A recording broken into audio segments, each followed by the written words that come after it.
It-tlieta filgħodu saret laqgħa fejn bdoti tal-Air Malta ddiskutew il-futur tagħhom fid-dawl tal-introduzzjoni tal-linja tal-ajru l-ġdida Malta Air.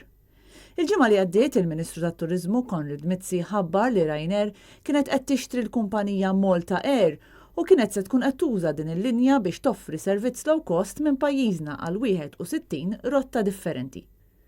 Iżda qabel ma ġie mħabbar da servizz ġdid, ħaddiema tal-Air Malta kienu għal kollox flama dwar dak li kien qed jagħmel minn wara darhom il-Ministru tat-Turiżmu.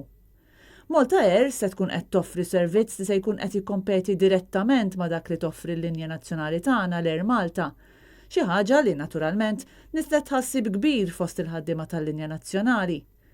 Konrad Mizzi ħabbar li l-Gvern kien se jkun sieħeb strateġiku b'xer wieħed biss f'din il-linja. Dan ukoll huwa fatt stramp kif stqarru esperti fis-settur li stqarru li ma setgħux jifhmu l-iskop ta' din il-partnership. L-istess esperti stqarru li dan id-deal huwa wieħed favorevoli għall-aħħar għal Ryanair, iżda ma setgħux jifhmu kif inhi favorevoli għall-Gvern jew għal pajjiżna u dan minkejja li l-Gvern meta ngħida s-servizz irrefera għal Golden Share. Mhux magħruf x'kien l-eżitu tal-laqgħa tal-bdoti iżda li hu magħrufu li l-ħaddiema tal-linja nazzjonali tal-ajru tħallew flama dwar dak li se jkun il-futur tal-post tax-xogħol tagħhom. Dan meta huma jinsabu mħasba dwar l-impatt negattiv li probabbli se tħalli l-Malta Air fuq l-Air Malta meta ż-żewġ linji tal-ajru se jkunu qed joperaw minn u lejn l-istess destinazzjonijiet fil-biċċa l-kbira tagħhom.